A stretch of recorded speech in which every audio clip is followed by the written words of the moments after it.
Friends, moms கிச்சனில் இன்றைக்கி வந்துட்டு பாரம்பரியமான பொரிவிலங்காய் உருண்டை எப்படி செய்கிறது அப்படின்னு சொல்லிட்டு தான் பார்க்க போகிறோம். இது நம்ம சப்ஸ்கிரைபர் ஆல்ரெடி கேட்டிருந்தாங்க போட சொல்லி, அதனால தான் இன்றைக்கி போட்டிருக்கேன்.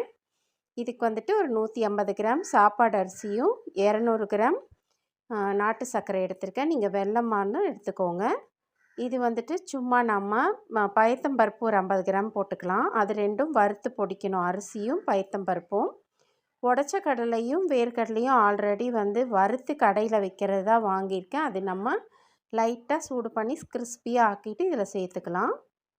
இப்போ வந்துட்டு அந்த அரிசி பருப்பெல்லாம் நல்லா கோல்டன் ப்ரௌன் கலர் வர்ற வரைக்கும் நல்லா பொரிஞ்சு வறுத்து எடுத்துக்கலாம். உடச்ச கடலையும் வேர்க்கடலையும் இதில் போட்டு நல்லா கொஞ்சம் சூடு பண்ணி எடுத்துக்கலாம். நம்ம சேனலுக்கு சப்ஸ்கிரைப் பண்ணவங்களுக்கு ப்ளேலிஸ்ட்டில் ஈவினிங் ஸ்நாக்ஸ் ரெசிபி ஒரு 30 கிட்ட கொடுத்துருக்கேன். நீங்கள் போய் பார்த்துட்டு லீவில் குழந்தைங்களுக்கு செஞ்சு கொடுங்க ஹெல்த்தியாக.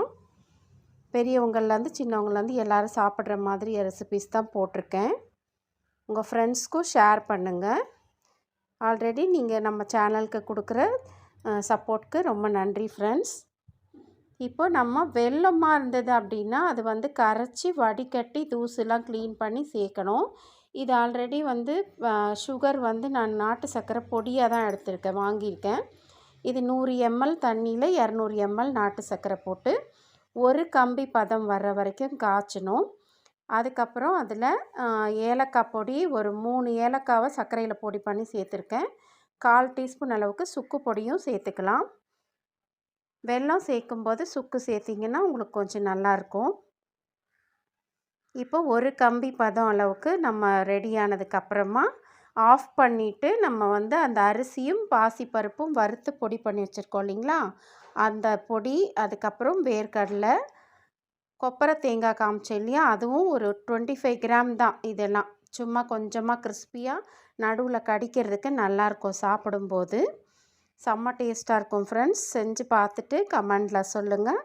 உங்கள் ஃப்ரெண்ட்ஸ்க்கும் ஷேர் பண்ணுங்கள். அவங்களும் இந்த மாதிரி ஹெல்த்தியான ரெசிபீஸ் எல்லாம் செய்து தரட்டும் குழந்தைங்களுக்கு. இது கொஞ்சம் பாதி சூடு இருக்கும்போதே பிடிச்சிடணும். ரொம்ப ஆறிடுச்சுன்னா உதிரி ஆகிடும், பிடிக்க முடியாது.